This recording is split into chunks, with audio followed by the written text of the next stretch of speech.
Christian, this is for you. Is your character good enough to attract another person to want to become a Christian just like you are? Is your character leading people to Christ, or is it chasing them away? Hi, I'm Marvelous and welcome to our channel. Today we are talking about character. Our character says a lot. As a child of God, character means a lot. Jesus Christ, when he was on earth, the way he lived, the way he thinks, the way he talks, says a lot about him being Christ. And then the disciples, when they were on their way going, people call them Christian because they are behaving like Christ. So, what is your character saying about you? What is your personality saying to people? What does he portray to people? It is good that you are called Christian, but being called a Christian is never enough. Being called a Christian is not the only thing that will make you get to heaven. Your attitude, your social life, the way you live with people says a lot about you.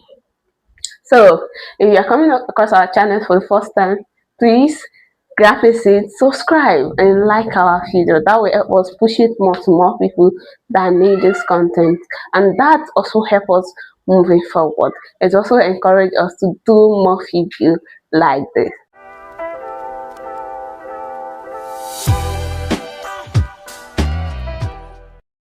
So, welcome. What is your character saying? What is character itself? Character is the sum of total of person's personal value, your personalities and your belief.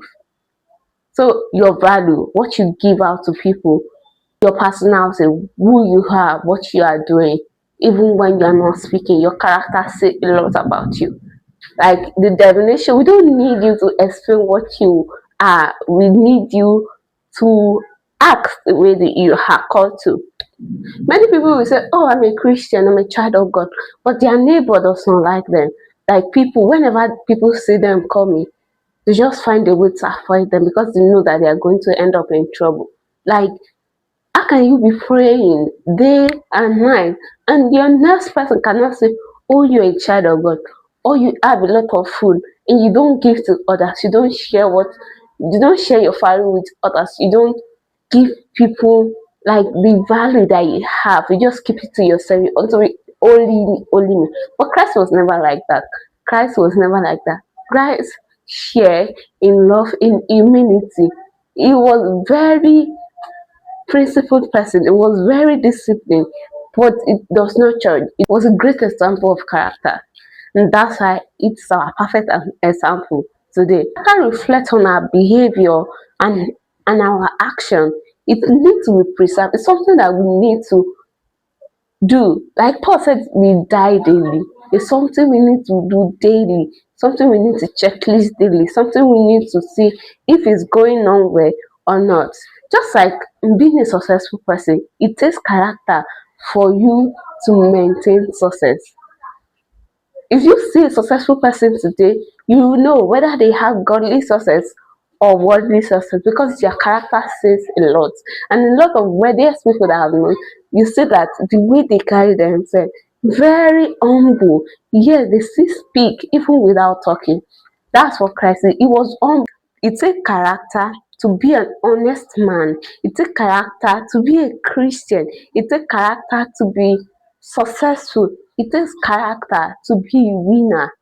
There's this adage that say if people say something, if people say A and their action is B, please don't believe A, believe B because that's who they really is. If you say do this, and you yourself are not doing it, you are not that person. And people will know you for who you really are, whether you like it or not. And then, what if your character is the one holding people back from being a Christian? Have you ever seen this landlord that even though he's a Christian, he goes to church every day, every Saturday, every Sabbath. They go to church, they pray, they do this and all of that. And then their tenants cannot say, oh, this is a good child of God. I mean, say, landlord is coming. Or they wake up with curse and fight, but they still go to church and pray as if they are Christian. That is not what we want here. If you are a child of God, you don't need to say that I'm a Christian. Your character will say a lot about you. Like the way you even walk into the room will say a lot. Your clothes will say a lot about you.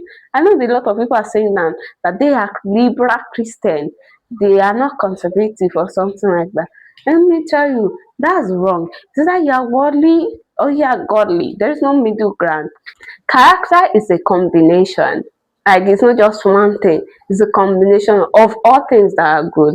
It's a combination of integrity, honesty, faithfulness, unselfishness. It's a combination of humility, obedience, kindness, patience, self-control, forgiveness, and holiness. Character is a lot and more. So that's why you cannot be like build one stable character at once, and then it's not like a journey that you complete. It's something that you keep doing. When you find a loophole in your life that is not going, maybe it's honesty, you find it difficult to be honest, you make sure that you work on that honesty, then move to another thing, move to another thing. That's why it's called character building. If you check the book of Galatians chapter, is it 5 verse 21 and 23, that talk about the fruit of the spirit? Then let's read. It said, but the fruit of the spirit is love, joy, peace, kindness, goodness, faithfulness, gentleness, and self-control, meekness, temperance. Against such there is no law. No other law, because if you keep the law of God, the 10 commandments, and there is no love, no joy, no peace found in you, then what are you doing? Look at Christ's example when he was on earth. He was a perfect man. Like, he was very loving, joyful. The only time that Christ fought is because people misused that gentleness. When they were at synagogue and then they were using his father's house as marketplace, that's when God had to speak up. They also stood his ground, like he stood firm, stood his ground. And then that, and he did not do it arrogantly, he did not do it rudely. It was worth the cost of fighting. So the question is your character drawing people closer to Christ or drawing them away? Is your character good enough that people will say, if this is the church you're attending, then I'll surely go with you? Is your character saying, if this is what this person is doing, I fully support of it? I'm not saying people will always support you or people will trust even when you are doing good, but be among that few people that even if people goes away, run away, they will still be able to run back to and say, oh, let's go to this person. I know this person will not lie. I know this person is a faithful man of God. And that's what is called character building. It's not going to happen once. Like something that we keep working on. We keep working on it. And this is the one of the episodes of our Galatians 5 series. And then today we talk about character. If you find this content valuable, please subscribe, share, like, and that will help us to push more of our videos to people that actually need it like you do. Thank you. God bless you. Have a great day.